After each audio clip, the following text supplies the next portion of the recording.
ভাবি, ভাবি। আরে আপা, আসো আসো, ভিতরে আসো, বসো। হ্যাঁ, বাবুর একটু দেখতে আসলাম। তা ভালো করিছো। তা ভাইয়ারে সাথে করে নিয়ে আসতে। তোমার ভাইয়া পরে আসবে না, এখন আমি একটু ওরে দেখতে আসলাম। সেই হাসপাতালে দেখেছিলাম, তাই ভাবলাম একটু বাসায় এসে দেখে যাই ও কেমন আছে। আল্লাহ রহমতে ভালোই আছে। বসো, আমি যাই তোমার জন্য একটু চা পানি নিয়ে আসি। বৌমা, বৌমা, এ দেখো বাবুর জন্য আমি কি নিয়ে আইছি। আরে মা, তুই কখন আসলি? এই তো মা, মাত্র এসে এখানে বসলাম। ভাবি আমার জন্য একটু চাটা নিয়ে আসতে গেল, ভালোই হয়েছে। আমারও মাথাটা খুব ব্যথা করতেছে, তো বাবুরা একটু দেখতে আসলাম। ওর জন্য মনটা একটু কিরাম করতেছিল, তো তাই আসলাম। তা ভালো করেছিস, বস, একসাথে বসে গল্প করবানে। বলছি মা, ওর নানি বাড়িতে দেখতে দেখতে আসেনি? আইছিল, দুটো সেট জামা নিয়ে দেখতে আইছিল। তো তোমার হাতে কি ওটা? আরে ওই যে তাগি আছে না, বাবুদের তাগি দিতে হয় মাজায়, তা না হলে নজর লাগে।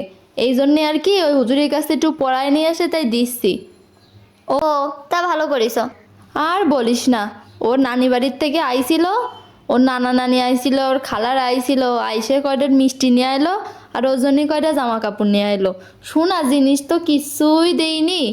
না বাচ্চাটা হওয়ার আগে ওরা কোনো খরচ করিছে, না বাচ্চাটা হওয়ার পরে ওরা কিছু দিলে, কিছুই তো দিলে না। মানুষের নানি বাড়ির থেকে বাচ্চা কাচ্চা হলি সোনা গয়না আংটি কত কিছু দেয়, তা দেখ এর বাড়িতে কিছুই পাইলাম না। যাই হোক, এসব কথা বাদ দে, নাহলে এবার এসে শুনে ফেলবে না। এই নাও আপা, চা খেয়ে নাও। আচ্ছা ঠিক আছে, তুমি বাবুরে নিয়ে এখানে রেস্ট করো, আমি বাইরে যাচ্ছি। আচ্ছা ঠিক আছে। এই কি ব্যাপার, তোমার মনটা খারাপ নাকি? মুখটা গোমড়া করে বসে আছো, কি হয়েছে? না কিছু হয়নি, এমনিই ভাল লাগছে না। দেখলাম বাইরে বড় আপু আইছে, সে কিছু কইছে নাকি আবার? না মা কিছু কইছে, বলো দিন। না। না কিছু না, বাবুর নানি বাড়ির থেকে তো তেমন কিছু দিতে পারেনি, তাই আর কি সবার মন খারাপ। কেন, কি দেবে নানু বাড়ির থেকে? সবার নানি বাড়ির থেকে সোনা গয়না দেয়, আমার বাবার বাড়ির থেকে তো কিছুই দিতে পারিনি, তার জন্যে আর কি। থাক, তোমারও তো সব চিন্তা করতে হবে না। আমার ছেলেরে কারোর কিচ্ছু দিতে হবে না, আমার ছেলের মানুষ করার জন্য আমি আছি। তাহলে তোর কারোর দরকার নেই।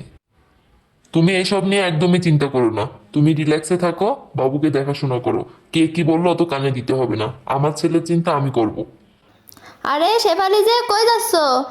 আরে আমার তো নাতিন হয়েছে, তাই তারে দেখতেও নানি বাড়িতে লোকজন আইছে, তো তাই একটু বাইরের থেকে কিছু নাস্তা পানি নিয়ে আসতে যাচ্ছি। ও হ্যাঁ, আমারও তো নাতি হয়েছে। তা ওর নানি বাড়িতে দেখতে আসেনি? আইছিল, এসে দেখে চলে গেছে। তা বলছি তোর নাতিন রে ওর নানি বাড়ির থেকে কি কি দেছে রে? সে তো অনেক কিছুই দেছে, ওর বড় খালা একটা চেন দেছে, ওর নানিরা একটা আংটি বানায় দেছে, আর ওই বাচ্চা হওয়ার সময় যে ডেলিভারি খরচ সব ওর নানি বাড়িতে দেছে। আমার ছেলের তো একটা টাকাও খরচ হয়নি। কপাল গুনে একটা বউ পাইছিস। আর আমার বাড়ির বউটা কি আর বলবো, না ওর ডেলিভারির আগের বাপের বাড়ির থেকে কোনো খরচ করেছে, সব আমার ছেলের পরে। বাচ্চা হওয়ার পরে তো সোনার মুখই চোখে দেখলাম না এখন পর্যন্ত।